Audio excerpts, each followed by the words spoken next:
The second epistle of John, warning against receiving false teachers. Lesson 3. Introduction. 1. What if someone comes our way teaching doctrine contrary to what we have learned from Jesus and his apostles? A. Should our desire to walk in love permit us to receive and support these teaching in error? B. Can we do so and still be walking in truth? 2. In the remaining portion of this short epistle, John, the apostle of love, is very explicit about such things. A. He tells us to be aware of deceivers and antichrists, 2 John 7. B. He tells us to look to ourselves lest we lose those things we have worked for, 2 John 8. C. He tells us of the danger of not abiding in the doctrine of Christ, 2 John 9.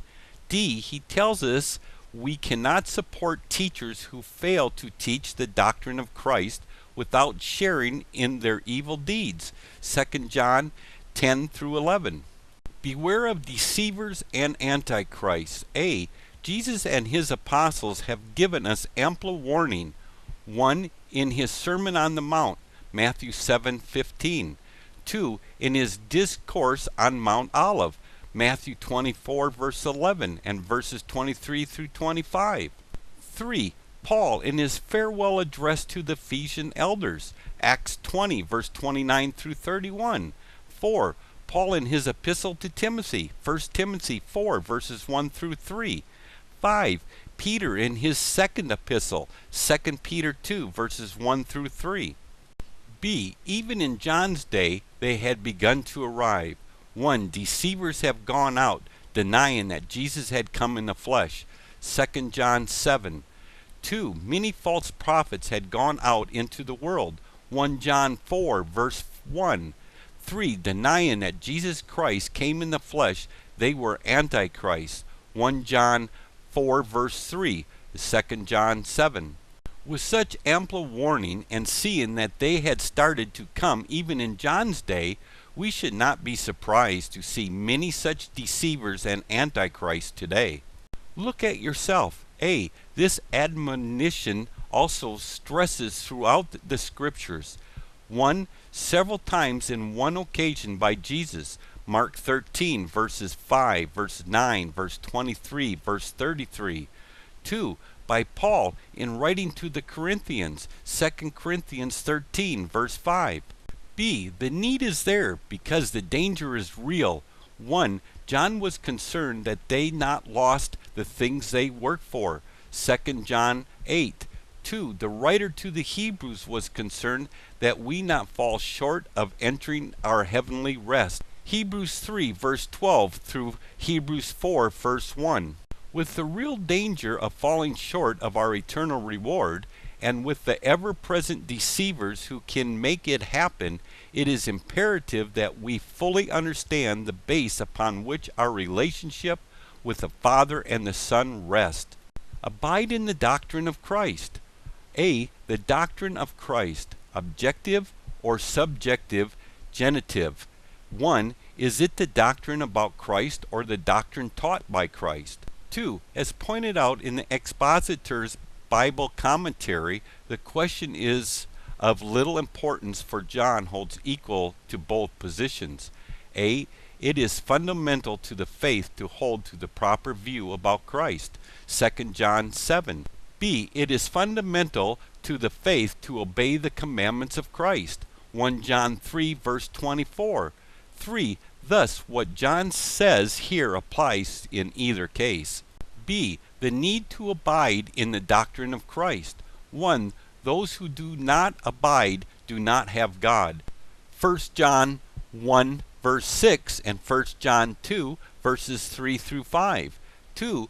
Those who do abide have both the Father and the Son, John 14 verses 21 and 23. Note, this verse strongly supports the concept of the Trinity, in which there is only one God but three distinct personalities in the Godhead, Father, Son, and Holy Spirit. As long as we abide in the doctrine of Christ, keeping his commandments, we have no reason to fear being misled by deceivers, nor losing our reward. Do not receive false teachers. A. The context is likely that of supporting them in their work. 1.